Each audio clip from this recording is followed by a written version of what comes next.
नमस्तेऽस्तु महामाये श्रीपीठे सुरपूजिते शङ्खचक्र गदाहस्ते महालक्ष्मी नमोऽस्तुते।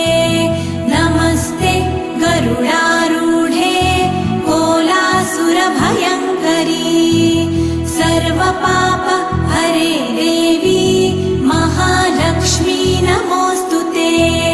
महादेव्यै च विद्महे विष्णुपत्न्यै च धीमहि तन्नो लक्ष्मी प्रचोदयात्।